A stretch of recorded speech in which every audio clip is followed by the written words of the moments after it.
విస్తారం. అలా అహల్యోద్ధారాన్ని రామచంద్రదేవుల వారు చేశారు. చాలా చెప్పాల్సిన విషయాలు చాలా ఉన్నాయి. శ్రీమదాచార్యుల వారే చాలా సంక్షిప్తంగా ఈ కథను మనకు చెప్పారు.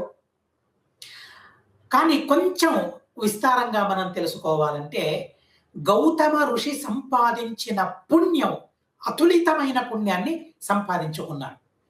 అంటే తన యోగ్యతను మించిన పుణ్యాన్ని తను సంపాదించుకున్నాడు. కానీ అలాంటి పుణ్యం తనకు మంచిది కాదు. ఆ పుణ్యాన్ని హరించాలి. ఆ పుణ్యం వల్ల ఎందరికో క్షోభం కలుగుతూ ఉంది. ఆ పుణ్యాన్ని హరించాలనే ఉద్దేశంతో దేవతలందరూ ఆలోచించారు. ఏం చేస్తే గౌతముని పుణ్యాన్ని హరించగలం? చూడండి, ఇది దేవకార్యం. దేవకార్యం మాత్రమే కాదు, త్రిలోకాలకు క్షేమం కలిగించేందుకు దేవతలు చేపట్టిన కార్యం ఇది. అందరూ ఆలోచించారు, ఏం చేస్తే గౌతముని అధికమైన పుణ్యాన్ని హరించగలం అని ఆలోచించారు. చివరికి ఏం చేసినా తన పుణ్యాన్ని హరించడం సాధ్యం కాదు. కానీ తన వల్ల ఓ తప్పు పనిని చేయించాలి, తన వల్ల తప్పుడు పని చేయించాలి. ఇంద్రుడు ఆలోచించాడు, నన్ను శపిస్తే, నన్ను శపించడం వల్ల అధికమైన పుణ్యం హరించుకుపోతుంది. ఇలా తనను ఉద్ధరించాలని ఇంద్రుడు ఆలోచించాడు. ఇంద్రుడు ఆలోచించి ఎలా తన పుణ్యాన్ని హరించడం, తనతో శాపాన్ని ఎలా అందుకోవడం. చూడండి, కోరి కోరి శాపాన్ని స్వీకరిస్తూ ఉన్నాడు. ఎందుకని ఆ పాపం? ఎందుకని ఆ శాపాన్ని స్వీకరించడం? త్రిలోకక్షేమం కోసం, లోకక్షేమం కోసం. ఇదొక దేవతా కార్యం. లోకక్షేమం కోసమని ఆ శాపాన్ని స్వీకరించడానికి కూడా సిద్ధమయ్యారు. ఇంద్రుడు ఏం చేస్తే తను శపిస్తాడు? చాలా శాంతమూర్తి, ప్రశాంతమూర్తి. తను చాలా ప్రశాంతమూర్తి. తనకు కోపం కలిగించాలంటే అలాంటి పనిని చేయాలి. ఏంటా పని అంటే, అహల్య సమాగమం చేసినట్లయితే తనకు కోపం కలుగుతుంది.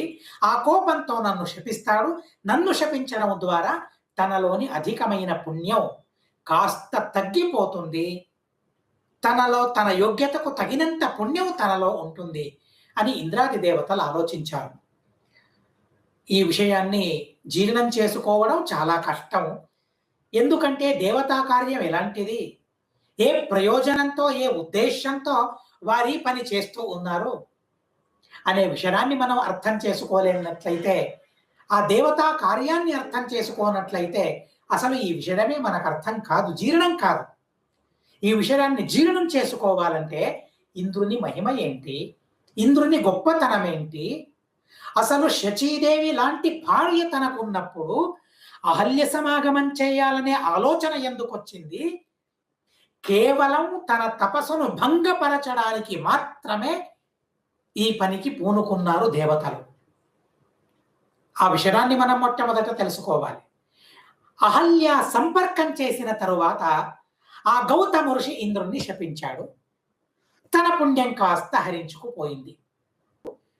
త్రిదశేష్వతుల్యం అనుగ్రహంచ, దేవతలపైన నేను ఎలాంటి అతుల్యమైన అనుగ్రహాన్ని చేస్తాను.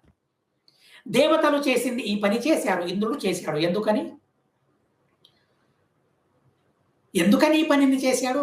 దేవతలందరూ కూడా దేవకార్యం అది, లోకహితమైన కార్యం అది.